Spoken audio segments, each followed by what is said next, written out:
Et bonjour et bienvenue dans ce petit coin lecture pour une nouvelle histoire que je vais vous lire.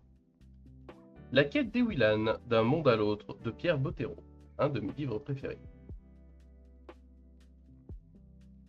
Hop, nous allons donc pouvoir commencer. Hop. Chapitre 1. Camille était âgée exactement de 4900 jours, soit un peu plus de 13 ans, la première fois qu'elle effectua le pas sur le côté. Elle en était certaine, puisque c'est au moment où elle entreprenait des calculs savants pour connaître son âge avec précision qu'elle descendit du trottoir sans s'en rendre compte et se retrouva au milieu de la chaussée face à un énorme camion. Elle fut tirée de sa rêverie mathématique par le mugissement du klaxon. Le poids lourd fonçait droit sur elle, tout frein bloqué. Les pneus malmenés hurlaient, leur gomme fumante, essayant vainement d'arrêter les 30 tonnes du monstre. Camille se figea sur place, incapable du moindre mouvement, tandis que son esprit de jeune surdoué analysait la situation. Malgré elle, elle nota qu'il était remarquablement stupide de passer les dernières secondes de sa vie à regarder arriver un camion. Son irrépressible curiosité l'empêcha de fermer les yeux, et elle n'eut pas le temps de crier, ce qu'elle aurait adoré faire.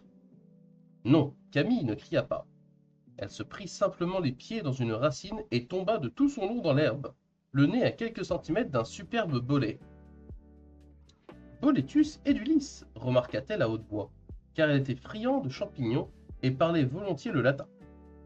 Un petit scarabée à la carapace bleue turquoise passa près de son visage. Il se dirigeait vers le tronc de l'énorme pin qui les dominait, et Camille le suivit distraitement des yeux. Elle ne se trouvait plus au milieu de la chaussée, mais dans une forêt plantée d'arbres immenses.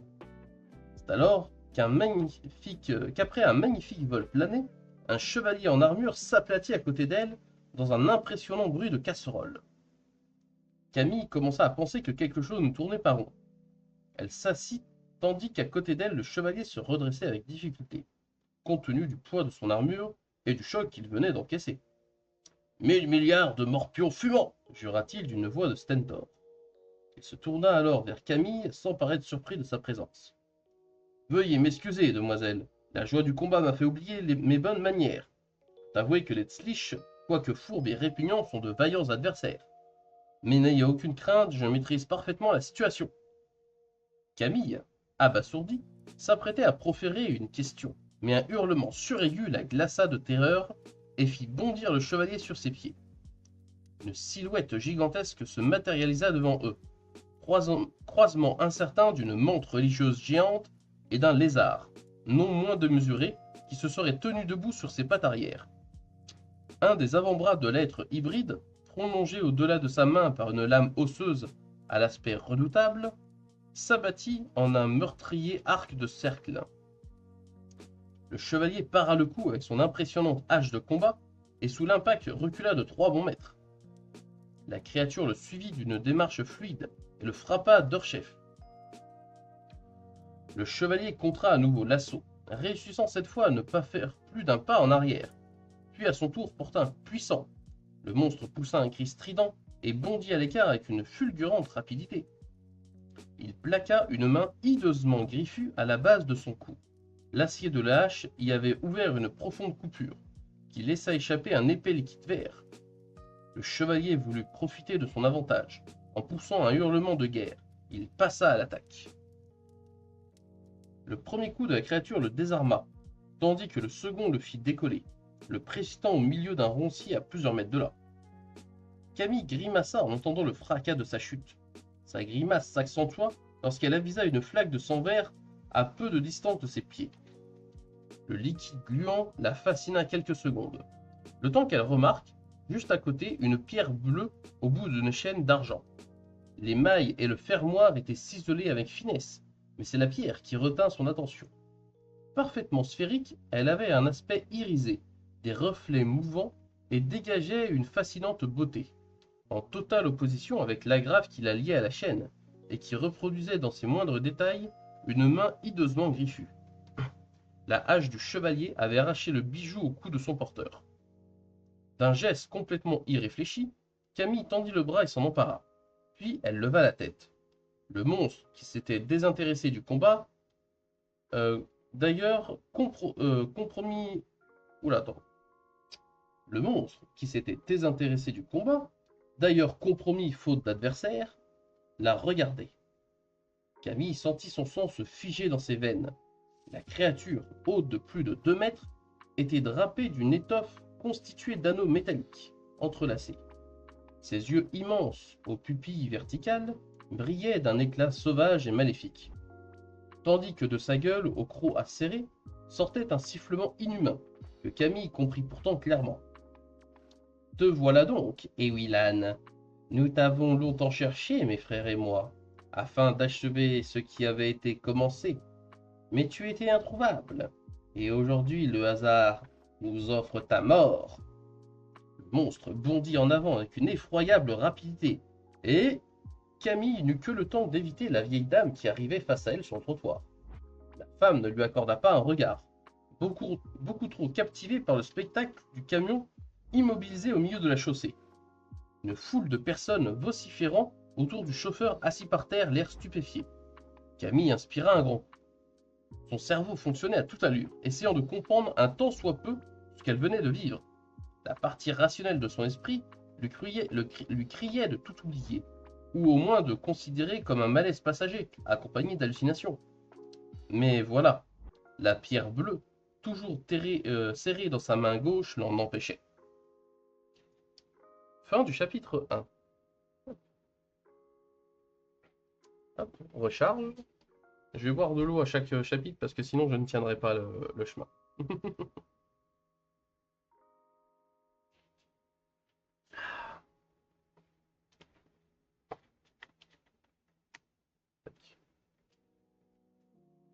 Que ce soit les gens en live ou des gens qui regarderont la rediffusion et qui veulent parler dans les commentaires, n'hésitez pas à dire ce que vous pensez de l'histoire.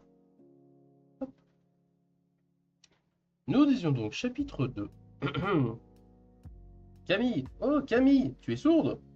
La voix perça le labyrinthe de pensées dans lequel elle tournait en rond, et Camille leva les yeux.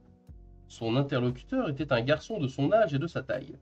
Il portait une magnifique coiffure de petites tresses, chacune d'elles décorée d'une perle qui encadrait un visage rond à la peau noire, fendu d'un immense sourire. « T'as oublié de te lever ce matin? On ne t'a pas vu en classe aujourd'hui. »« Salim, qu'est-ce que t'as, ma vieille? Encore un problème avec tes parents? »« Salim, je crois que je viens de passer dans un monde parallèle. » Le jeune garçon la regarda avec des yeux ébahis, plissa le nez, se gratta une joue, un léger tic déforma sa bouche, puis soudain, il éclata de rire. Un rire énorme et irrépressible. Il lui fallut plusieurs minutes pour reprendre son souffle, et il n'y parvint qu'à grande peine. « Salim, je ne plaisante pas, je suis vraiment passé dans un monde parallèle. »« Ne t'en fais pas, » lança le garçon en se retenant de justesse d'exploser à nouveau. « Des choses qui arrivent. Mon frère utilise souvent ce stratagème pour échapper aux martiens qui le poursuivent. »« Salim, je suis sérieuse, tu n'as pas de frère. Bon sang, ça s'est passé pour de bon. »« Pas de souci, ma vieille, je te crois. Je suis convaincu depuis longtemps que tu ne vis pas dans le même monde que nous. »« Salim, arrête. »« D'accord, j'arrête. Mais dis-moi d'abord combien font 357 fois 629 ? 224 553, pourquoi? Pour rien. Quelle est la capitale du Burkina Faso?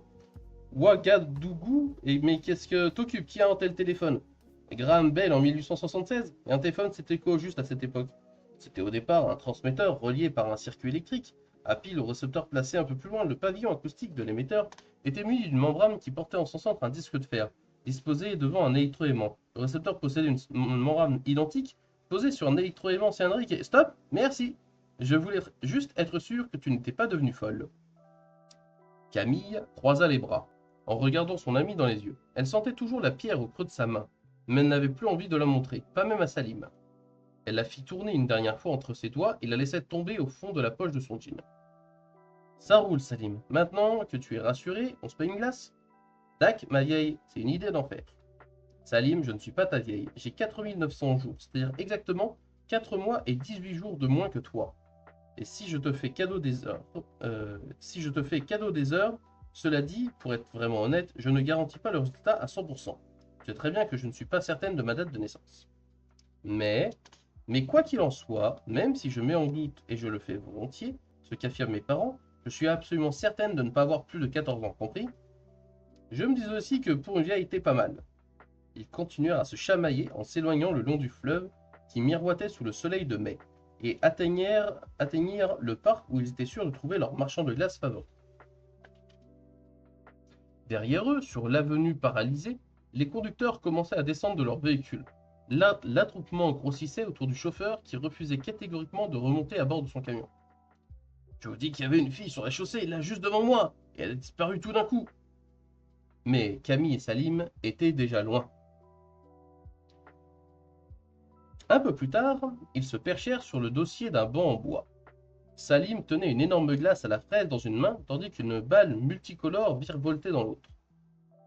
Tout de même, s'exclama-t-il, je te trouve gonflé d'être allé à la bibliothèque plutôt qu'en cours. T'en fais pas, Salim, j'ai calculé mon coup. Tu n'as pas peur que tes parents s'aperçoivent que tu as séché? D'abord, ce ne sont pas mes parents. Et honnêtement, à partir du moment où je rapporte de bons bulletins et que je me tiens bien à table, ils se fichent complètement de ce que je fais. Et puis, rassure-toi, c'était exceptionnel. Camille mordit un bon coup dans le cornet à la vanille. Le froid sur l'émail de ses dents la fit grimacer, mais c'était comme ça qu'elle aimait les glaces, et non pas en les suçotant du bout de la langue. Salim venait de finir la sienne.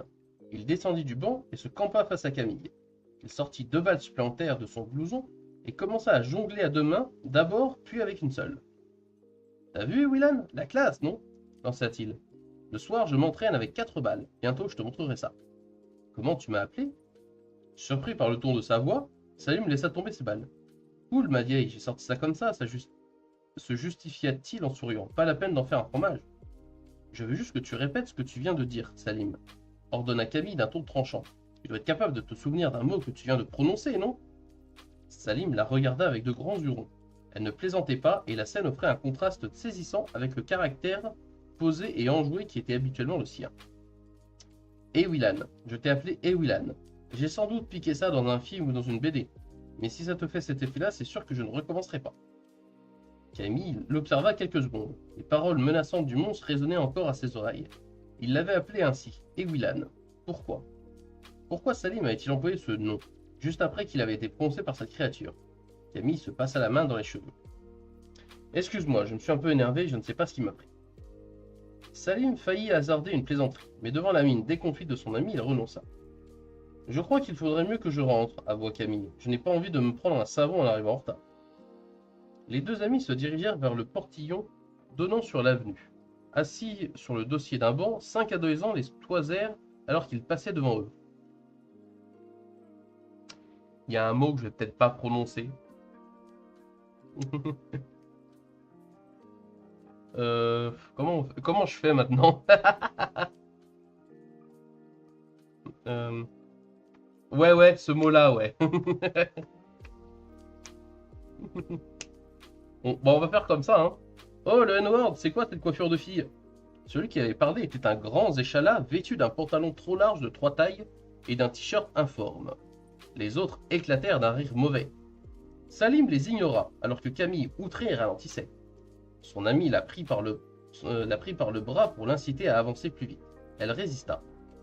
T'as peur qu'on te boute ta copine, le N-word? Camille ouvrit la bouche pour répliquer, mais Salim l'entraîna. Viens, murmura-t-il. Ça ne sert à rien de discuter. Mais viens, je te dis. Derrière eux, les insultes continuèrent à fuser. Camille enfouit les mains dans ses poches. Quelle bande de débiles pollués du bulbe, pensa-t-elle. Pourquoi tu n'as pas voulu que je rabatte le caquet? Parce qu'ils n'attendaient que ça, qu'ils étaient plus gros et plus nombreux que nous, et aussi parce que j'ai l'habitude de ce genre de bêtises, rétorqua Salim en haussant les épaules. Il s'était exprimé sur un ton tranquille. Pourtant, Camille sentit qu'il était blessé et son impuissance la fit grincer les dents. Quand ils se retrouvèrent sur le large trottoir bordant l'avenue, elle se retourna vers le parc. À une vingtaine de mètres d'eux, les 5 garçons étaient toujours assis sur le banc et lui adressèrent une série de gestes vulgaires. Camille serra les poings. Elle détestait la bêtise, surtout lorsque, comme c'est souvent le cas, elle se teintait de méchanceté et de mesquinerie. Elle ferma les yeux, imaginant les 5 imbéciles tombant du banc et se couvrant de ridicule. Elle avait souvent recours à ce procédé quand elle était exaspérée.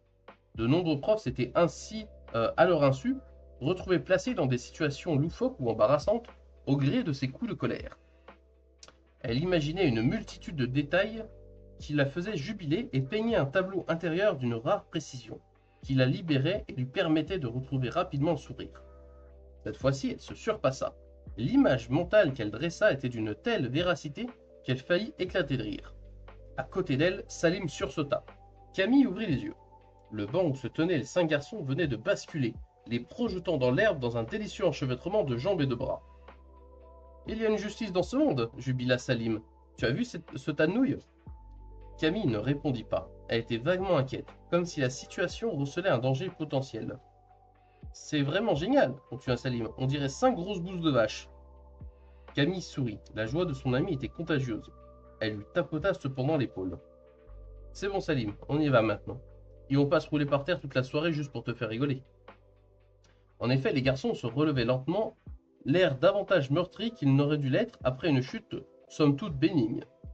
2 d'entre eux boitaient tandis qu'un troisième se tenait les côtes en grimaçant. Camille et Salim se séparèrent un peu plus loin. Salim traversa le fleuve pour rejoindre sa cité. Camille, elle, se dirigea à grands pas vers la tour romaine. Elle la dépassa au moment où la grosse horloge à son sommet sonnait 6 coups. Elle savait très bien que ses parents attendaient qu'elle respecte à la lettre les rares consignes qu'ils lui donnaient. En l'occurrence, être toujours rentrée avant 18 heures. Le châtiment qu'elle encourait en dépassant l'horaire variait en fonction du nombre de minutes de retard. Un quart d'heure n'impliquait qu'un petit sermon, qui par avance la laissait indifférente. Elle était par contre beaucoup plus troublée par ce qu'elle venait de vivre. La scène à laquelle elle avait assisté était strictement identique à celle qu'elle avait imaginée, et cette similitude ne pouvait être fortuite. De là à penser qu'elle était responsable du basculement du banc, il n'y avait qu'un pas qu'elle se refusa à franchir. Tout doux, ma grande, se morigéna-t-elle. Tu n'as pas de diplôme de sorcière que je sache, et la télékinésie n'a pas encore été inventée. Garde les pieds sur terre. Elle avait prononcé cette dernière phrase à voix haute, signe qu'elle était vraiment troublée. Aucune importance. Elle était seule dans la rue. Fin du chapitre 2. Hop. Hydratation.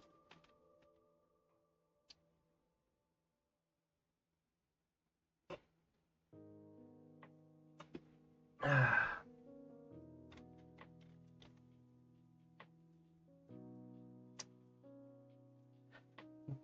Après la tour romaine, commençaient les quartiers cossus de la ville. Maisons majestueuses, piscines luxueuses, clôtures en fer forgé. Camille habitait une des plus belles demeures au cœur d'un jardin ceint de hauts murs. Elle appuya sur le bouton du vidéo interphone, un voyant s'alluma et l'un des battants du portail s'ouvrit. Plongée dans ses pensées, elle remonta l'allée, les massifs de rosiers étaient en fleurs, mais Camille les ignora. Elle poussa l'imposante porte d'entrée. Sa mère l'attendait dans le hall. Madame Duciel était une grande femme sèche aux cheveux d'un blond très pâle, tirés en arrière. Elle aurait pu être jolie si elle avait appris à sourire, et son regard avait dégagé plus de chaleur. Elle était vêtue d'un tailleur strict, confectionné par un couturier de renom, et se tenait droite, les mains jointes dans le dos. Eh bien, Camille, il semble que vous ayez de réelles difficultés avec l'heure. Je constate qu'il est 18h15 et que vous avez un quart d'heure de retard. Si on y ajoute les 10 minutes que toute jeune fille bien élevée doit retrancher à sa ponctualité, nous arrivons presque à une demi-heure. Qu'avez-vous à dire en guise d'explication? Camille n'avait aucune envie de se lancer dans un combat qu'elle savait perdu d'avance.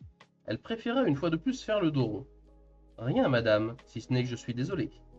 Bien, au moins vous exprimez-vous sans arrogance, ce qui, malheureusement, n'est pas toujours le cas. Vous ne regarderez pas la télévision cette semaine, et de mon côté, je ne parlerai pas de cet écart à votre père. Est-ce entendu? Oui, madame. Alors vous pouvez vous retirer dans votre chambre. Le repas sera servi à 19h30 ce soir, car votre père doit sortir. Jugeant la conversation close, madame Duciel se dirigea vers le salon. Camille fut soudain prise d'une envie irrésistible de provoquer cette femme qu'il cultivait la froideur comme d'autres les bégonias. Vous ne voulez pas savoir ce que j'ai fait aujourd'hui? Madame Duciel ne se retourna même pas. Et si vous appreniez que je ne suis pas allé en classe? Madame Duciel s'immobilisa et posa une main sur une fragile commode. Elle tourna lentement la tête vers Camille et lui jeta un long regard scrutateur. Nous serions très déçus. Nous vous avons beaucoup donné, Camille. Soyez donc toujours attentive à vous rappeler vos devoirs. Mais cela n'était qu'une boutade, bien entendu. Bien entendu. affirma Camille avec son plus charmant sourire. Et maladroite, je le crains. Ce n'est rien, allez maintenant. Camille gagna sa chambre en se demandant pour la millième fois si cette femme, qui se prétendait sa mère, éprouvait pour elle la moindre affection. Elle ne se remémorait rien de ses parents ni de sa petite enfance. Elle avait appris que les premiers souvenirs conscients d'une personne datent en général de sa 3e année. Or, elle ne se rappelait rien avant ses 6 ans. Son premier souvenir était par contre très net. Elle revoyait d'une manière précise le bureau du juge qui accordait sa garde à Monsieur et Madame du Ciel, ses parents adoptifs. Elle se souvenait de ce qui avait été dit ce jour-là, comme elle se rappelait parfaitement ce qu'elle avait vu, entendu ou lu depuis. Mais elle avait beau chercher, nulle part dans ses souvenirs il n'y avait trace d'un geste d'amour des du ciel envers elle. Hop. Fin du chapitre 3, on va passer au chapitre 4.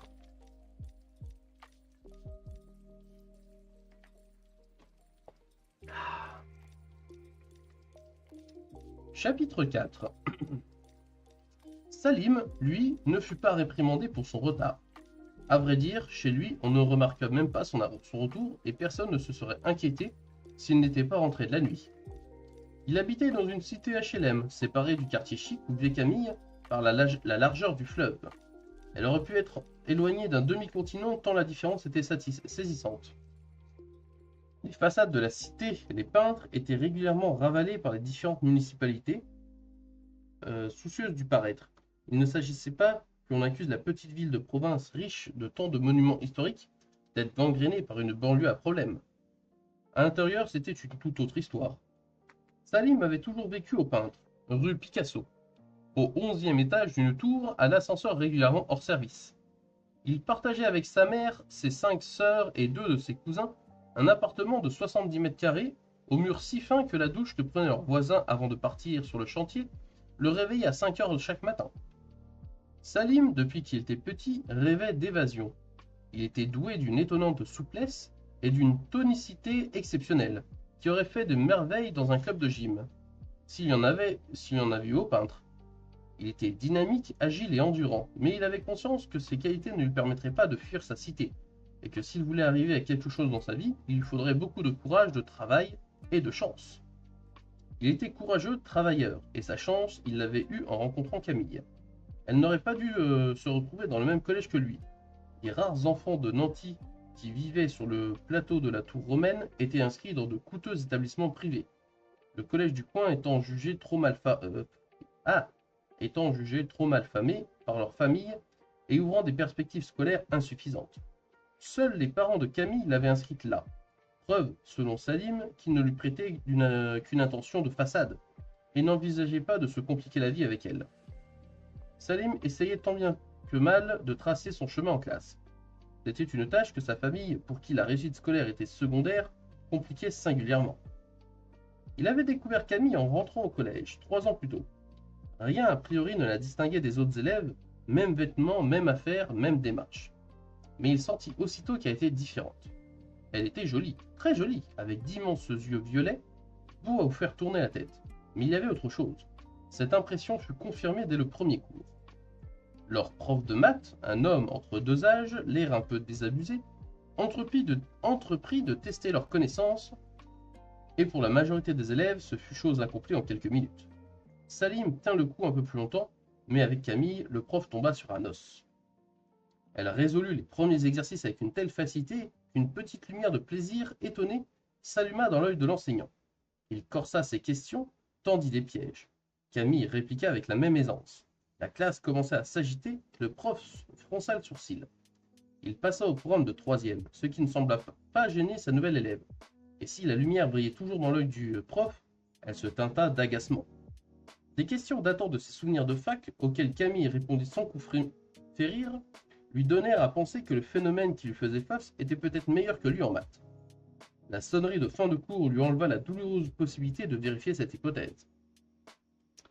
Salim profita de l'intercours pour lier connaissance avec Camille, et ce premier jour de classe marqua le début d'une indéfectible amitié. Il ne savait pas trop quelle raison il avait de le fréquenter, mais il avait l'absolue certitude qu'elle était le génie qui tôt ou tard transformerait sa vie. Il avait en elle une confiance inébranlable. Ce soir-là, quand il rentra chez lui, l'atmosphère lui parut encore plus confinée que d'habitude, presque irrespirable. L'appartement résonnait des piaillements de ses sœurs, des vociférations de la télé que ses cousins regardaient en continu, et des cris de sa mère qui piquaient une colère à tout bout de champ. Salim attrapa de quoi grignoter dans le réfrigérateur et essaya de trouver un endroit calme pour faire ses devoirs. C'était bien entendu chose impossible, et il se résigna comme tous les soirs à se réfugier sur le balcon. Il s'était aménagé là un recoin à l'aide de cartons, d'un dessus de machine à laver et d'un vieil étendoir déglingué. C'était son domaine, et malgré son caractère paisible, il n'avait pas hésité à distribuer sans compter des claques à toute sa fratrie, jusqu'à ce qu'elle comprenne que c'était une zone interdite. Salim s'installa du mieux qu'il put et ouvrit son livre pour essayer de comprendre le théorème de Pythagore. Aussitôt, son esprit s'échappa vers Camille, qui, elle, n'avait certainement pas besoin de réviser quoi que ce soit. Elle n'en tirait aucune fierté et tentait plutôt de dissimuler ce qu'elle aurait pu, sans aucune difficulté. Euh... Attends. Elle n'en tirait aucune fierté et tentait plutôt de dissimuler ce qu'elle aurait pu, sans aucune difficulté. Alors, qu'elle aurait pu. Oh là là, je vais refaire la phrase. Elle n'en tirait aucune fierté et tentait plutôt de dissimuler qu'elle aurait pu, sans aucune difficulté, passer au lycée à la fin de l'année.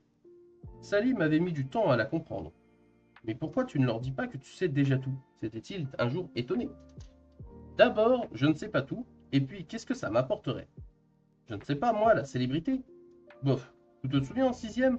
Le prof de maths m'a fait la tête toute l'année parce que je lui ai montré ce que je savais, le jour de la rentrée. Il était vexé, Camille, oublie-le, ça ne te rendrait pas heureuse d'impressionner le collège entier? Je crois, Salim, que je suis aussi heureuse que je peux l'être, pourquoi changer? Mais si je partais au lycée, on ne se verrait plus, ça compte, non? Salim n'avait rien ajouté, et il était hors de question qu'il perde Camille. Chapitre 5.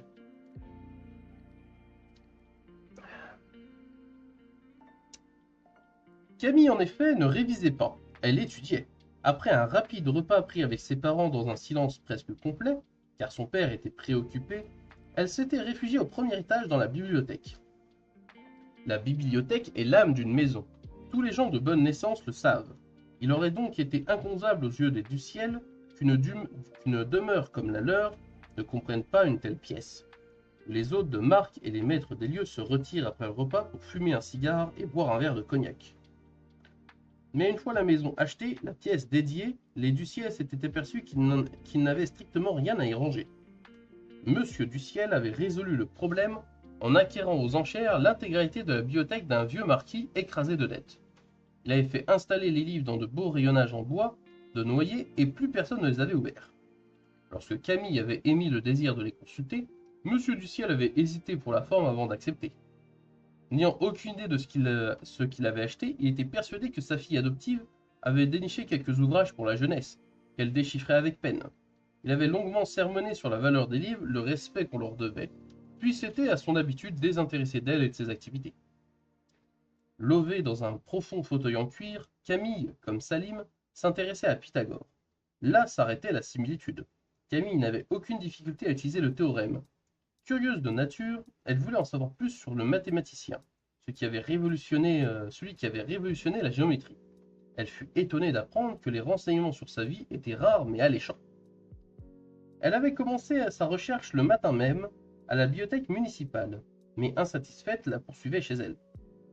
Elle venait de trouver son bonheur dans un vieux livre en grec ancien d'Aristote. Sa famille et ses profs auraient été bien surpris de l'avoir absorbée dans cet ouvrage, puisqu'elle était censée ignorer le grec. Mais elle avait toujours jugé inutile de leur révéler qu'elle l'avait appris comme le latin. Seule, sans réelle difficulté et avec beaucoup de plaisir. Elle découvrait que Pythagore, non content d'avoir donné son nom à un théorème et à de célèbres tables, avait été de son vivant déjà une figure de légende, peut-être fils d'Apollon, faiseur de toutes sortes de miracles. Elle était plongée dans un passage captivant lorsqu'un bruit à l'extérieur lui fit lever la tête.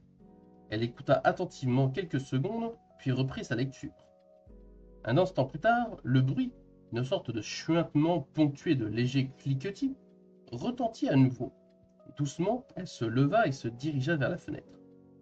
On entendait souvent parler de cambriolage dans les quartiers aisés, mais la maison entière était truffée d'alarmes, Et le soir, on laissait libre dans le jardin Sultan et Genghis, deux énormes molosses que Camille n'avait jamais trouvés sympathiques. La présence d'un rôdeur était donc improbable. Le bruit pourtant se fit entendre une troisième fois. Camille frissonna. La maison lui parut soudain déserte, la nuit hostile, le monde glacé.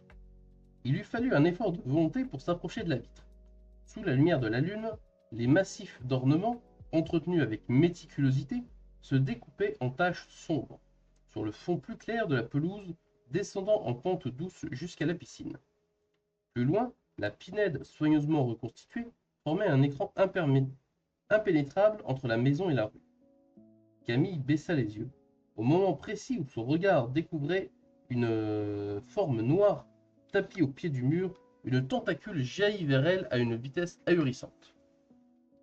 La fenêtre explosa en projetant dans la pièce une multitude d'éclats de verre. L'alarme se déclencha immédiatement dans un hurlement strident. Sultan et Genghis se précipitèrent sur la chose en aboyant furieusement. Avec une rapidité qu'elle ignorait posséder, Camille s'était rejetée en arrière une fraction de seconde avant l'attaque. Ce réflexe lui sauva certainement la vie. Le tentacule ne fit que la frôler.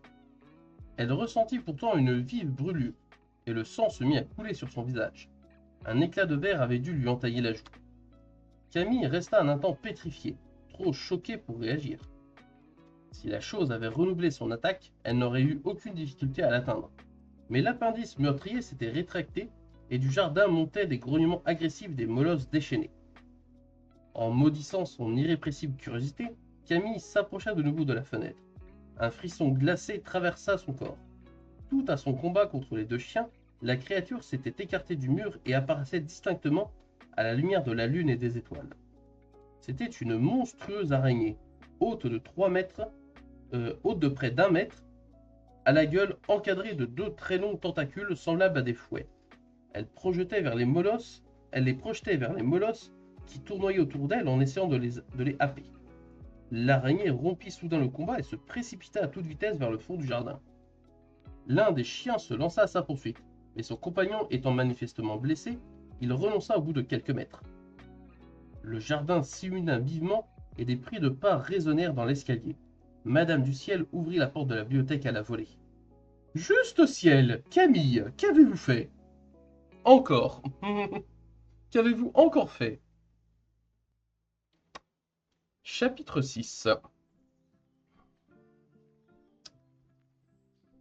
Et voilà Salim, en plus je me suis pris un savon. Tu me crois maintenant? Camille marchait près de son ami. Un pansement barrait sa joue gauche et sa paupière était enflée. Elle s'était levée plus tôt que d'habitude et avait téléphoné à Salim pour lui donner rendez-vous au parc un peu avant les cours. Elle lui avait tout raconté de son aventure sur la chaussée. N'hésitant plus à lui parler de la pierre bleue, il n'avait pas ri cette fois. Il avait écouté avec attention, les yeux fixés sur sa joue blessée. « Et ton père n'a pas voulu te croire ?»« Non, bien sûr. Ma mère l'a appelé et il est rentré immédiatement de très mauvaise humeur. Elle était persuadée que c'était moi qui avais cassé la fenêtre et déclenché l'alarme, et me secouait les puces depuis une demi-heure quand il est arrivé. Il s'est aperçu que les buissons étaient piétinés sous la fenêtre et qu'un des chiens Genghis, je crois, saignait. Il en a conclu qu'un rôdeur avait réussi à franchir le mur d'enceinte. Ce n'est même pas la peine que j'essaye de leur parler de cette foutue araignée. Ils ont averti la police? Oui, mais personne ne s'est dérangé, tout a été réglé par téléphone. Quel bazar, lança Salim. Qu'est-ce que tu comptes faire? Aucune idée. Ça me soulage de t'en parler parce qu'entre l'histoire du changement de monde et celle de l'araignée, j'ai l'impression de perdre des pédales. Camille se tut un instant. Elle reprit un ton plus bas. Et en plus, j'ai vraiment peur. Salim eut un sourire qui se voulait rassurant. Pas de souci, ma vieille, on va s'en sortir. Tu l'as sur toi, ce caillou? Camille mit la main dans la poche de son pantalon et en sortit la pierre au bout de sa chaîne. Paume ouverte, elle la présenta à Salim et ils se penchèrent pour l'observer. Tu m'as parlé d'une pierre, remarqua Salim, mais ça ressemble plus davantage à une bille. On aurait pu croire, en effet, à une simple bille de verre, mais en son cœur d'étranges volutes bleutées formaient un dessin en continuel mouvement, et sa surface parfaitement lisse avait un aspect irisé étonnant. Je pensais à une pierre précieuse, précisa Camille. De quel type? Un diamant? Je ne crois pas, plutôt un saphir. Je peux la prendre? Camille haussa les épaules et Salim tordit la main. Ses doigts s'arrêtèrent à quelques centimètres du bijou. Il fronça les sourcils. Je n'y arrive pas. Comment ça, tu n'y arrives pas? Salim semblait abasourdi. Je n'arrive pas à la saisir. J'essaye, mais c'est impossible. Camille le regarda avec un air grave. Tu veux dire que la pierre te repousse? Non, j'ai l'impression que quand ils approchent, mes doigts arrêtent de m'obéir. Je n'arrive pas à les forcer à la toucher. Ouvre ta main, ordonna Camille. Un peu réticent, Salim obéit. Quand Camille voulut déposer la pierre, il retira brusquement son bras et elle tomba par terre. Désolé, ma vieille, je l'ai pas fait exprès. On dirait que ce caillou et moi ne sommes pas faits pour nous entendre. Ça prouve qu'il y a quelque chose d'extraordinaire, non? Tu veux qu'on essaye en te bloquant le poignet? Proposa Camille en ramassant le bijou. Salim fit une grimace. Si ça ne te vexe pas, je préférerais éviter.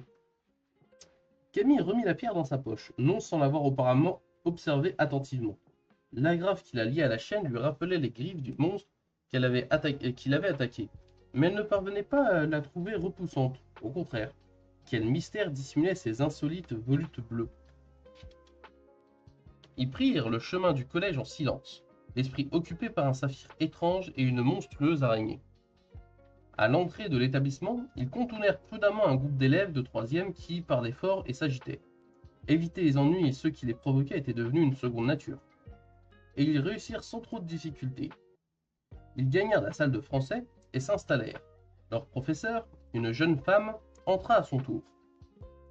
Après avoir demandé le silence, avec un succès relatif, elle commença son cours.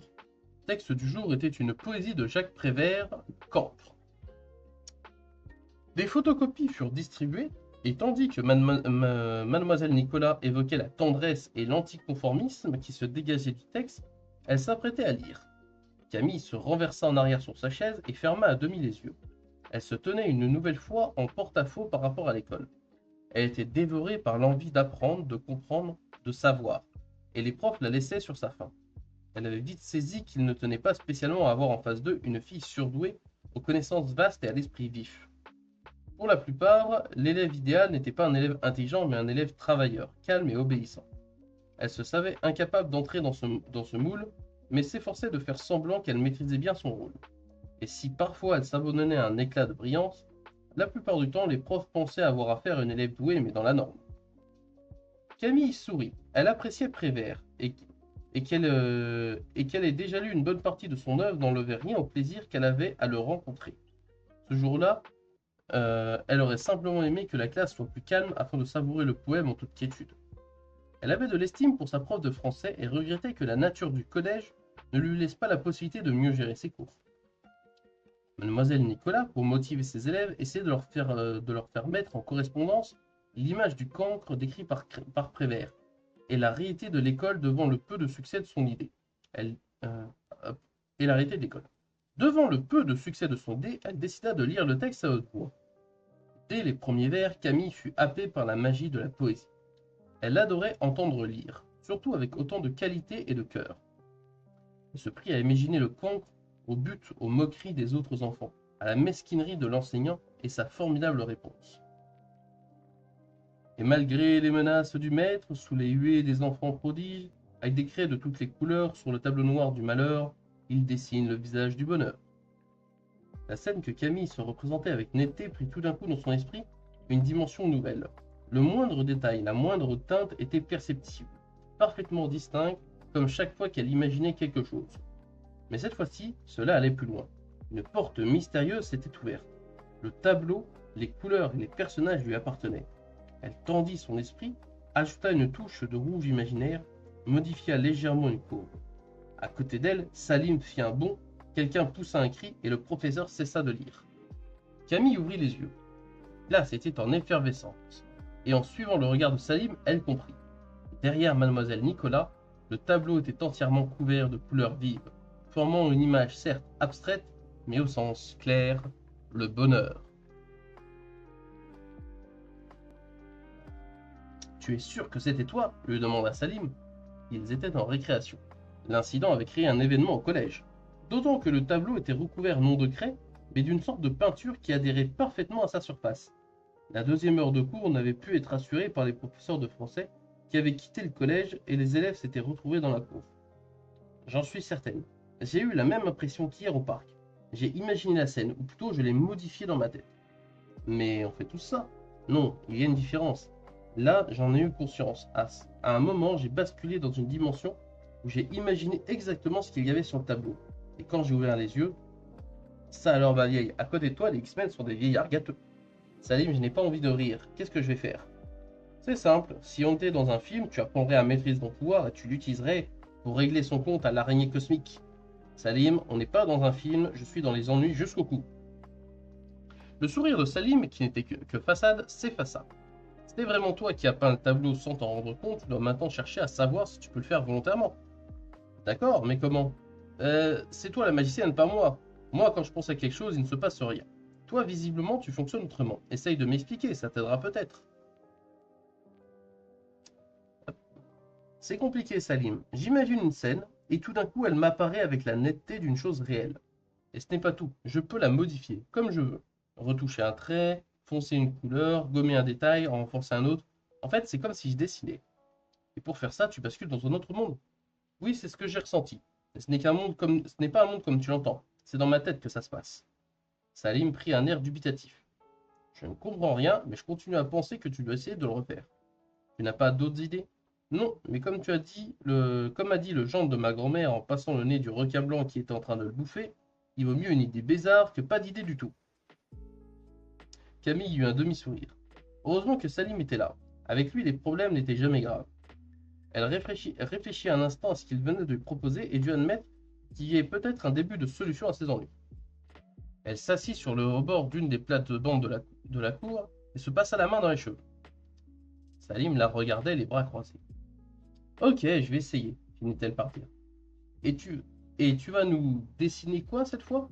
Demanda-t-il en souriant. Un double cornet à la vanille? Ton ventre te perdra, Salim. Non, je vais dessiner un rosier, déclara-t-elle en montrant le sol nu à l'exception de quelques brins d'herbe. Camille tenta de se concentrer pour construire l'image d'un rosier, mais était sans cesse gênée par des pensées parasites. Elle crut plusieurs fois y parvenir. Pourtant, l'image ne prit jamais la netteté du dessin sur le tableau noir. Elle rouvrit les yeux. Je n'y arrive pas, je vois le rosier dans ma tête, mais je ne le dessine pas. Sans répondre, Salim se baissa et ramassa quelque chose, puis se tourna vers Camille. Ce n'est pas vraiment un rosier, mais c'est bien une fleur, et elle n'était pas là tout à l'heure. Camille saisit délicatement la minuscule rose blanche qui lui tendait.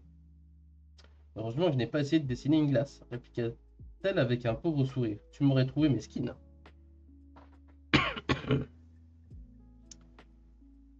Chapitre 7. Avec de l'hydratation. Toujours mieux avec de l'hydratation. À la grande surprise de Camille et de Salim, l'incident survenu en français avait été vite étouffé. Une explication boiteuse, commentée par des élèves chahuteurs, avait été avancée par l'administration et chacun s'était empressé d'y adhérer. Les deux amis s'en félicitaient alors qu'ils longeaient le fleuve après les cours. Ce soir, lança Salim, je te raccompagne chez toi. Volontiers, répondit Camille, mais pourquoi ce soir plus qu'un autre jour? L'araignée, répondit le garçon laconique. Camille ne put se retenir de sourire. Sans vouloir te vexer, Salim, elle mesurait presque 1 mètre de haut, et elle a tenu en respect 2 chiens qui auraient encore faim après nous avoir dévorés, toi et moi. T'occupe, chez nous au Cameroun, les araignées on les mange, en plus, et plus elles sont grosses, plus on se régale. Camille éclata de rire. Elle n'ignorait rien de la vie que menait Salim chez lui.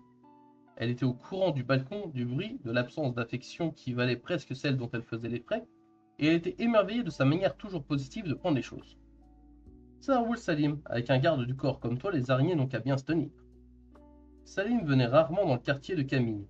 Il ne l'avouait pas, mais ces somptueuses maisons mettaient en évidence la misère de sa cité et rendaient encore plus difficile le fait d'y vivre. En arrivant devant le portail métallique, il leva les yeux au ciel en tirant sur ses tresses. Bon sang, Camille, j'oublie toujours que tu vis dans un film. T'as pas peur de te perdre?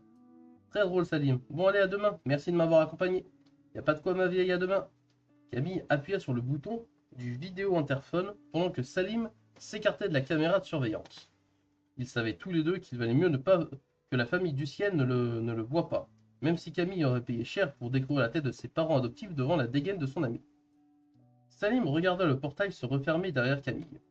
Il contempla quelques instants le haut mur de pierre couronné de pics en métal acérés, se demandant à quoi pouvait bien ressembler l'intérieur. Puis il réajusta son sac sur son épaule et se mit en route. Un hurlement le stoppa net. C'était la voix de Camille. Il se précipita sur le portail qu'il secoua sans succès. Camille hurla à nouveau. Affolé, Salim jeta un regard séculaire autour de lui. La rue était déserte. Tiens bon, Camille, cria-t-il, j'arrive. Se débarrassa de son sac, observa brièvement le haut du mur et bondit. Ses doigts crochetèrent 2 pics métalliques et en une seconde il se hissa sur le fait du mur d'où il scruta le jardin. Camille se trouvait à une vingtaine de mètres du portail, adossée à un arbre. Elle faisait face à 3 monstrueuses araignées noires. Salim sauta de l'autre côté du mur et courut en hurlant vers la créature la plus proche. « Foutez le camp, sale bête !» Sans se retourner, l'araignée darda vers lui un tentacule terminé par une pointe effilée. Il ne l'évita qu'en se jetant au sol en faisant un roulé-boulé, qui l'amena jusqu'à Camille. Il se releva vivement et vint se plaquer contre elle haletant. « Laquelle je bouffe en premier ?» demanda-t-il d'une voix rauque. « D'après toi, ça je pense cru ou cuit ?» continua-t-il en jetant des coups d'œil désespérés autour de lui. « Et tes foutus chiens, ils sont où ?»« Enfermés le jour, » répondit Camille d'une voix faible. Les araignées choisirent cet instant pour attaquer. Dans un accord parfait, elles se précipitèrent sur les 2 amis qui hurlèrent à l'unisson. Salim ferma les yeux. « C'est bon, tu peux ouvrir les yeux. » Salim obéit à la voix de Camille. Le jardin avait cédé place à une forêt d'arbres immenses et d'épais taillis. Il n'y avait plus de traces de la moindre araignée. Mais qu'est-ce que... Où... Dans mon monde parallèle, probablement, et de justesse, une fois de plus. Salim regarda autour de lui. Tout semblait dissemblable, et pas seulement le lieu. L'heure était même différente. Alors que quelques minutes plus tôt, la journée avait encore de longues heures devant elle, le soleil paraissait près de se coucher. L'air aussi était autre, plus odorant, plus pur. Camille, que t'a-t-il, comment... Ne me demande pas comment j'ai fait, je n'en sais rien. Ne me demande pas non plus quel est cet endroit, je l'ignore. Je suis venu ici, si c'est bien ici que je suis venu qu'une fois, et j'y suis resté le temps de voir un chevalier s'entraîner au vol plané et de manquer d'être coupé en morceaux par un lézard géant. Je ne sais pas non plus. Camille se tut brusquement. Salim s'était raidi et de lourdes gouttes de sueur perlaient sur son front. Il fixait un point précis juste derrière elle, et les yeux agandis par la peur. Elle se tourna lentement. À l'endroit où ils étaient arrivés, les 3 araignées venaient d'apparaître. Camille jura entre ses dents. Elle envisagea la possibilité de s'enfuir en courant, mais très vite abandonna cette idée. Les araignées avaient de telles pattes qu'il était stupide d'envisager de les battre à la course. Elle se baissa doucement pour ramasser une branche morte qui gisait à ses pieds et se releva en brandissant son arme improvisée au-dessus de sa tête. Un frémissement parcourut le corps des araignées et Camille serra les mâchoires. Un sifflement perçant se fit alors entendre, suivi d'un coup de vent près de son oreille. Une araignée s'affaissa, la hampe d'une longue flèche fichée dans le crâne. Les 2 araignées survivantes bondirent en avant. Le sifflement retentit encore et elles ne furent plus qu'une. Camille la vit arriver sur elle, ses 2 tentacules meurtriers pointés sur son visage.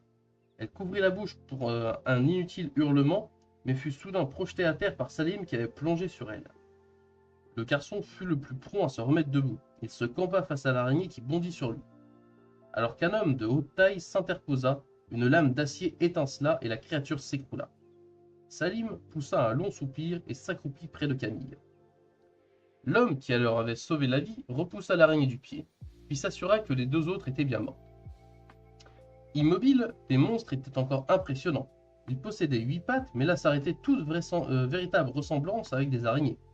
Leur corps était couvert d'une carapace sombre et huileuse, et leurs 2 tentacules les différenciaient de tout animal connu. À leur extrémité, un dard de plusieurs centimètres laissait suinter un liquide blanchâtre, certainement du venin. L'homme scrutait le sol, se déplaçait avec une aisance quasi féline, son sabre à la main, et sans faire craquer la moindre brindille. Il ramassa quelque chose par terre qu'il lança à Salim. Le garçon l'attrapa au vol et reconnut une de ses tresses.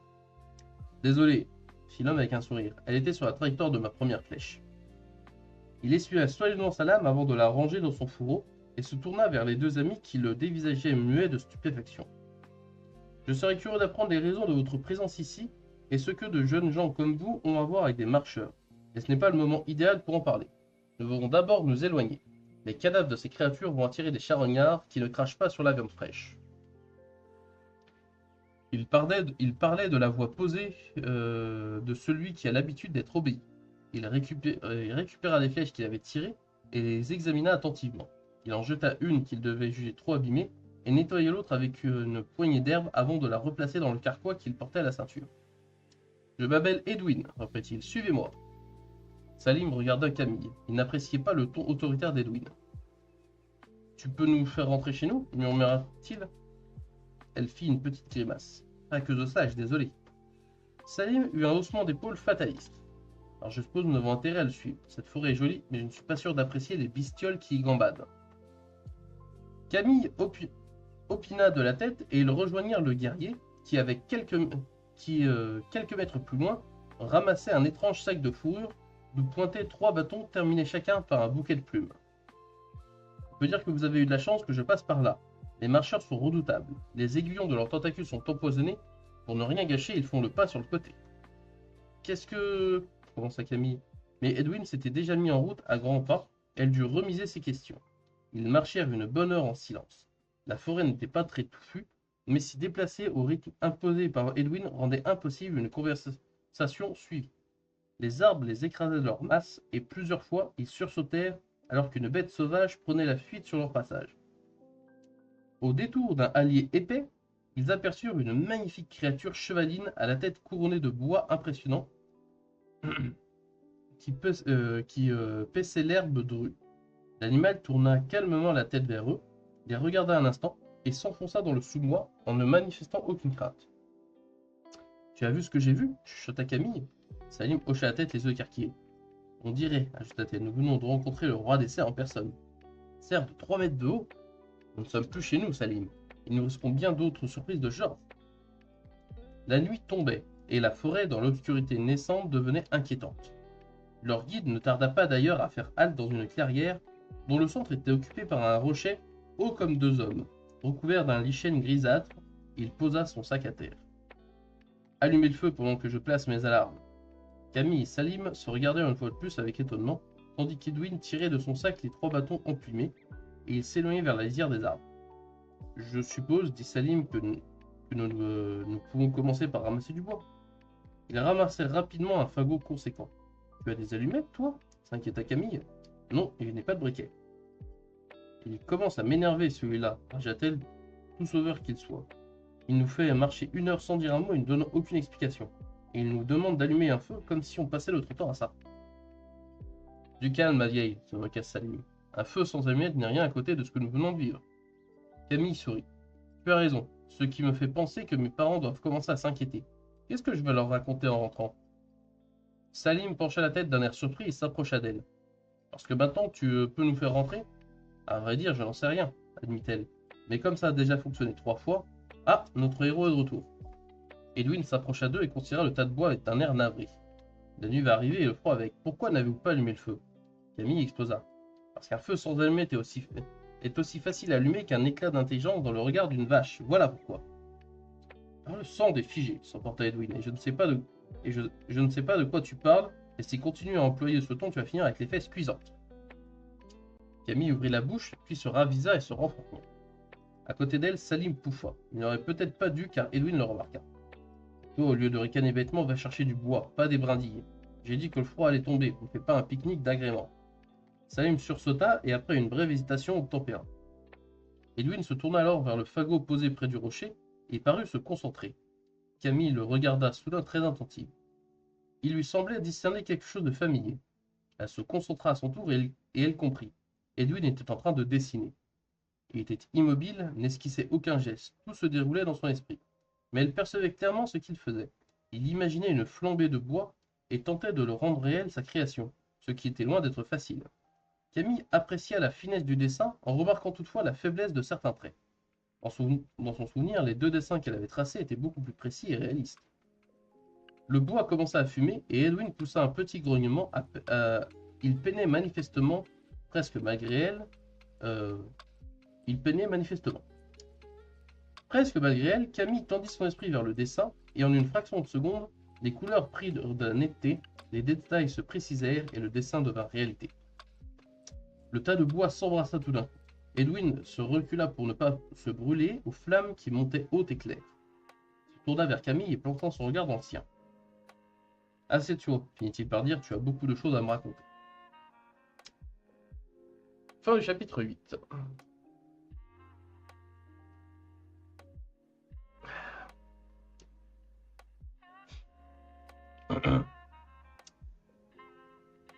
Camille s'assit dans l'herbe face à Edwin. Un frisson la parcourut. La nuit était presque complète et la température avait baissé spectaculairement. Elle n'était vêtue que d'un t-shirt, d'un blouson léger et d'un jean. La chaleur du feu ne parvenait pas à la réchauffer. Elle croisa les bras sur son ventre en s'enfonçant la tête dans les épaules. Edwin ne lui paraissait pas souffrir du froid. Camille l'observa avec attention. C'était un homme assez grand, aux cheveux courts, coupés en brosse. Déjà presque blanc, bien qu'elle ne lui donnât pas plus de 40 ans. Il était vêtu d'une tenue foncée de cuir brut qui mettait en valeur la puissance de ses épaules. Son visage tout en méplat et sa peau mate faisaient ressortir le gris de son regard. Il avait posé à ses côtés son long sabre à la lame légèrement incurvée et son arc impressionnant. Il se tourna et fouilla un instant dans son sac. Il en sortit une couverture qu'il tendit à Camille. Enroule-toi là-dedans, proposa-t-il gentiment. C'est une peau de siffleur, elle te tiendra chaud. Elle le remercia, la couverture était douce, légère, et Camille sentit très vite une agréable chaleur l'envahir. Salim choisit ce moment pour revenir, les bras chargés de branches qu'il déposa à côté du feu. Il claquait les dents, mais à son habitude trouva le moyen de plaisanter. Voilà, chef, j'aurais volontiers coupé un arbre en deux, mais j'ai oublié mon canif à la maison. C'est bien, mon garçon, acquiesça Edwin sans se formaliser de la boutade. Réchauffe-toi maintenant, mais si tu ne veux pas tomber malade. Camille lui proposa un pan de la couverture. Salim s'assit à côté d'elle et poussa un soupir de satisfaction lorsqu'il rabattit la peau sur ses épaules. Comme son ami, il remonta ses genoux et y appuya son menton. Edwin les regarda en silence, puis se concentra sur Camille. Alors, elle hésita un instant. Cela vous sera peut-être difficile à croire, mais nous ne sommes pas originaires d'ici. De ce monde, je veux dire. Nous sommes arrivés par accident, même si ça nous a sûrement sauvé la vie. Ne t'occupe pas de ce que je peux croire ou comprendre, intervint Edwin. Raconte-moi tout depuis le début. Camille respira profondément, jeta un regard à Salim qui lui adressa un clin d'œil d'encouragement et commença son récit, à peine troublé de temps à autre par le cri d'un animal sauvage. Edwin ne l'interrompit pas, même lorsque par 2 fois il lamenta le feu avec des gestes précis. Quand elle eut terminé, il se passa la main dans les cheveux. Cette histoire est surprenante, murmura-t-il à mi-voix, et m'oblige à un choix dont je me serais volontiers passé. Bon, nous allons essayer de manger un morceau, continua-t-il plus fort. Vous n'avez pas prévu d'avoir des invités, mais j'ai de quoi vous rassasier, pour peu que vous ne soyez pas trop difficile. Camille haussa les sourcils. Nous aimerions aussi entendre ce que vous avez à nous dire. Et que pourrais-je avoir à vous raconter qui vous concerne? Beaucoup de choses, affirma Camille. Qui sont ces marcheurs qui nous poursuivaient? Où sommes-nous? Pourquoi n'êtes-vous pas surpris par notre histoire? J'aurais dû m'attendre à ce que tu sois curieuse. Les dessinateurs le font toujours. N'attends pas toutefois que je te fasse un cours sur l'imagination. Les spires et le pas sur le côté, je ne suis pas analyste. Je ne pige rien, hasarda Salim. Vous avez compris, reprit Edwin sans tenir compte de l'intervention du garçon, que vous étiez passé dans un autre monde. Ce transfert, qui a dû être une sacrée surprise pour vous, n'en est pas une pour moi. Nous savons depuis longtemps que 2 mondes coexistent et qu'il est possible de passer de l'un à l'autre, même si les dessinateurs en mesure de le faire sont très peu nombreux. Ce passage s'appelle le pas sur le côté, le grand pas pour être plus précis. Les dessinateurs, interrogea Camille, ce sont les personnes qui ont le pouvoir d'évoluer dans une dimension peu connue dans votre monde, l'imagination. Je ne saisis toujours pas, gémit Salim. Edwin soupira. Bon, un dessinateur peut rendre réel ce qu'il imagine. Pour ce faire, son esprit passe dans une dimension qui s'appelle l'imagination, et il progresse grâce à des chemins, les spires. Plus le dessinateur est puissant, plus il va loin dans les spires, et plus il peut jouer avec la réalité. Les plus doués parviennent à imaginer qu'ils sont ailleurs qu'à l'endroit où ils sont réellement, et à s'y transporter instantanément. C'est le pas sur le côté. L'être à qui tu as pris la pierre, Camille, est un slish, une redoutable créature versée dans l'art du dessin, et dans celui de la guerre.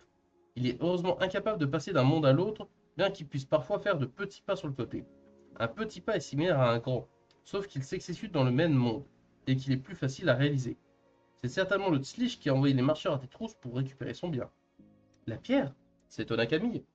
Oui, il est probable qu'il s'agit d'une sphère graphe, une aide précieuse pour les dessinateurs dans les spires. Celle que tu as trouvée n'est utilisable que par les slish, mais les humains possèdent parfois des objets semblables. Camille ouvrait la bouche pour interroger Edwin sur ce dernier point quand Salim la dévança. Et ces araignées, les marcheurs, ce sont des êtres qui vivent normalement dans les cavernes de la chaîne du pôle. Ils ne dessinent pas. Cela est réservé aux créatures douées d'intelligence. Pourtant, ils ont la faculté naturelle de faire le grand pas. Leur nom vient de cette capacité. Ils auraient pu s'appeler dévoreurs ou faucheurs, Mais comme ils arpentent les deux mondes, ce sont les marcheurs. Les Slish les dressent et les utilisent pour tuer à distance. Camille voulut relancer la conversation sur le dessin, mais Salim l'a pris de vitesse une nouvelle fois. Le pas sur le côté, les marcheurs, les Slish, ronchonna-t-il. Tout cela est bien beau, mais quel rapport avec Camille? Pourquoi se retrouve-t-elle avec ses pouvoirs et les dangers qui l'accompagnent? Je ne sais pas, bonhomme, nous vivons une période noire. Les humains ont fondé l'empire de Gwendalavir, mais aujourd'hui celui-ci est gravement menacé. Nous repoussons depuis des générations les invasions des Raïs, une race non humaine qui vit au nord. Ils sont bien plus nombreux que nous, mais le pouvoir de nos dessinateurs a toujours largement contrebalancé ce désavantage. Malheureusement, les Tslish qui les manipulent ont réussi à placer un verrou dans les spires. Les dessinateurs alaviriens doivent se contenter de piètres créations, de dessins de débutants. Or, je vous l'ai dit, un pas sur le côté représente un acte de pouvoir extrêmement fort. Il est étonnant que vous soyez parvenu à l'effectuer. Votre arrivée est donc un signe d'une grande importance. Les spires, le dessin, commença Camille. Il faut que j'en sache plus. Est-ce que je suis une dessinatrice? Je peux l'affirmer, répondit Edwin. Je ne peux l'affirmer, répondit Edwin, mais je le crois. J'en suis suffisamment convaincu pour abandonner la mission qui m'a conduit ici. Je regrette d'ailleurs d'être entré à pied dans la forêt. Demain, mon cheval nous manquera. Il se leva pour raviver les flammes. Allumer le feu à l'aide d'un graphe est une chose que beaucoup de gens savent faire ici, ajouta-t-il. Tu as cependant utilisé des couleurs qui n'auraient pas dû être à ta disposition, comme si tu n'étais pas concerné par le verrou Slish. Cela peut représenter un danger. Un dessin trop marqué attire souvent l'attention des créatures inamicales. Tu dois te montrer plus prudent désormais, tu comprends? Camille acquiesça, consciente que tant qu'elle n'en saura pas davantage, mieux vaudrait suivre les conseils d'Edwin. Celui-ci sortirent de son sac des bâtonnets durs et secs qu'il leur tendit. C'est de la viande fumée de siffleur. Impossible de faire plus léger et plus nourrissant.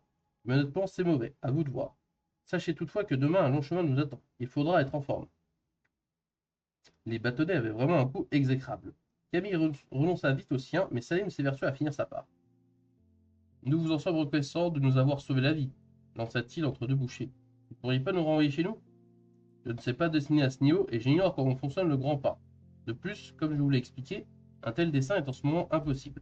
Si vous voulez rentrer chez vous, je ne crains que vous ne deviez vous débrouiller seul. Camille fronça les sourcils. Il lui semblait percevoir dans la voix d'Edwin une hésitation inhabituelle. Vous connaissez peut-être quelqu'un capable de nous aider? Non.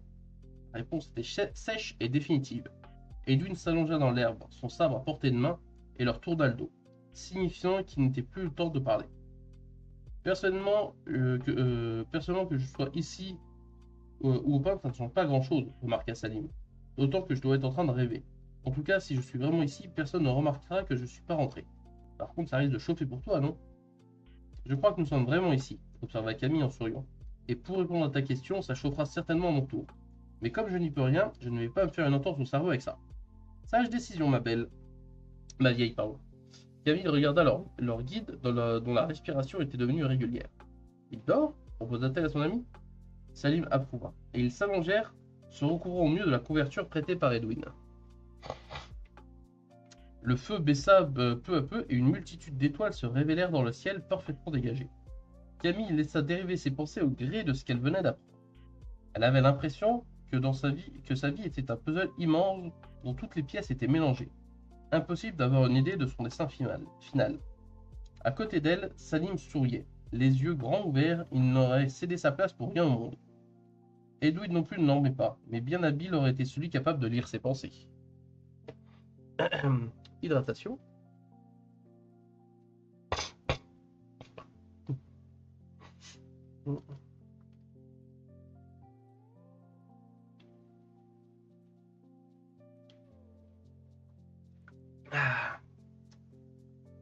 Chapitre 10 est le dernier chapitre qu'on lira aujourd'hui. Lorsque Camille ouvrit les yeux, le jour pointait à peine. Le mouvement qu'elle fit en se redressant réveilla Salim. Ils se levèrent au moment où Edwin entrait dans la carrière, ses 3 bâtons à la main. J'ai l'impression que vous avez bien récupéré, annonça-t-il. Je n'avais jamais dormi à la belle étoile, dit Camille. Je ne pensais pas que ce serait si agréable. Parle pour toi, ma vieille, ronchonna Salim. Je suis tout ankylosé. Et avec ça, c'est moi qui suis ta vieille, se moqua Camille. Salim éclata de rire et se mit à marcher sur les mains sous le regard étonné d'Edwin. Au bout de plusieurs mètres, il tomba à la renverse et après un roulé-boulé se releva d'une pirouette. Il ne me manquait plus qu'un marchand, soupira Edwin à voix basse. Puis il ramassa son sac qu'il jeta sur ses épaules. En route, nous avons du chemin à faire. Où allons-nous demanda Camille sans bouger. Chercher des réponses, ça te convient? Camille haussa les épaules. Elle détestait avancer à l'aveuglette, perdre le contrôle de ses actes, de ses choix. Mais elle avait appris à se plier aux exigences extérieures quand elle ne pouvait agir autrement. Elle se voyait mal secouer Edwin en réclamant des explications qui étaient d'ailleurs peut-être pas en mesure de lui donner. Aussi se contenta-t-elle de lui adresser un sourire volontairement outrancier et de lui emboîter le pas, suivi par Salim. Probablement pour se faire pardonner, Edwin se montra plus bavard que la veille. Il évita soigneusement le sujet du dessin et du pas sur le côté, mais répondit à leurs questions sur la forêt qu'il traversait et sur son monde en général. Camille et Salim apprirent ainsi qu'ils se trouvaient dans la grande forêt de Barail, frontière ouest de l'empire de Gwendalavir, actuellement en guerre contre les Raïs au nord et en but aux attaques des pirates Alines au sud. Les premiers étaient une race de monstres n'ayant d'humanoïdes que leur position bipède.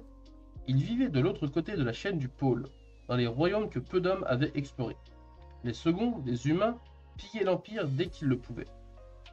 Il évoqua également sa mission. Il avait l'intention, avant leur rencontre, de traverser la forêt de Barail pour contacter les Faël, des non-humains, et jeter les bases d'une alliance avec eux. Chercher des alliés n'était pas une responsabilité que l'on confiait au premier venu.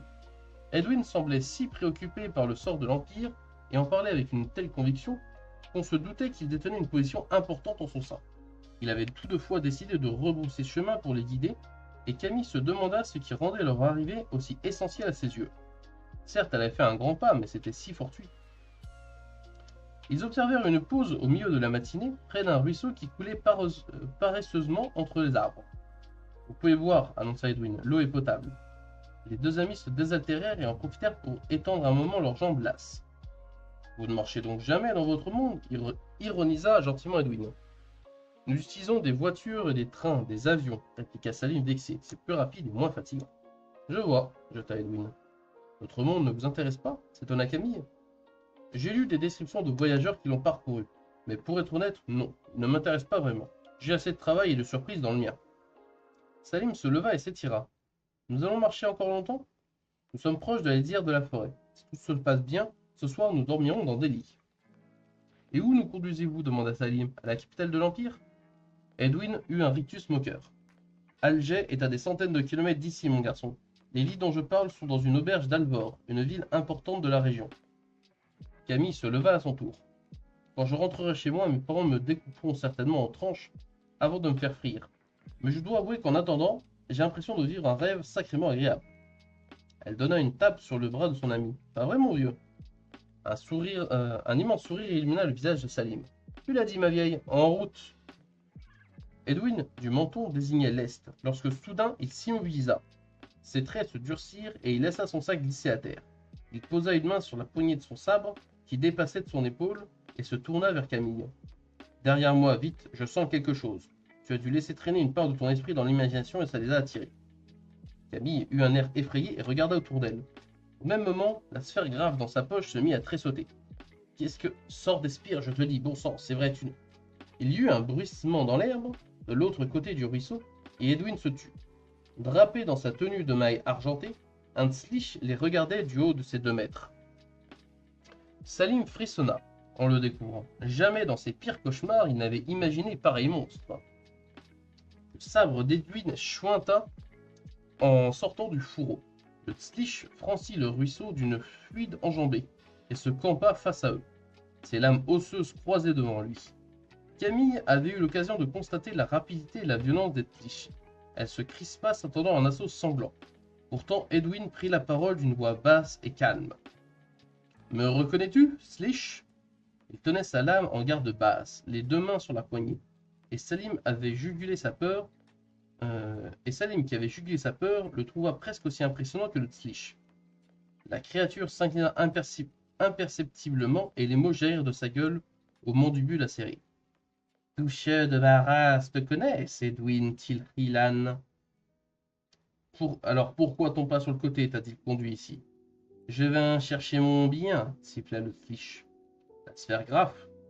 Le cœur de Camille s'emballa dans sa poitrine. Était-ce le Slich auquel avait dérobé le bijou? Je me moque de la sphère graphe. Le Slich avait crié. Camille et Salim reculèrent d'un même pas. Mais Edwin ne broncha pas. Seule l'extrémité de sa lame remonta de quelques centimètres. Le Tslich continua d'une voix suintante de venin. C'est Ewilan que je veux, c'est elle que je viens prendre afin d'achever l'histoire. Pour la première fois, Edwin parut surpris. La créature prit de l'assurance. Ne me dis pas que, toi, le chien de garde de l'Empire, tu ignorais qui t'accompagnait. De sa gueule sortit un hideux sifflement que tous interprétèrent comme un rire. Peu importe ta bêtise, reprit-il. Elle est à moi depuis que je l'ai vue. Il fit mine d'avancer, mais la voix d'Edwin, porteuse d'une mortelle menace, l'arrêta. Tu dis que tu me connais, tu sais donc que si tu me défies, ta race va perdre un de ses membres. Elle ne peut se le permettre. Je le sais, Edwin Tililan, et rien ne saurait me forcer à te combattre. Les légendes parlent de toi, l'unique humain qui par 4 fois a réussi l'exploit de défaire un guerrier de Slish. Pourtant, même le champion des Alaviriens ne pourrait survivre à un affrontement contre 2 d'entre nous.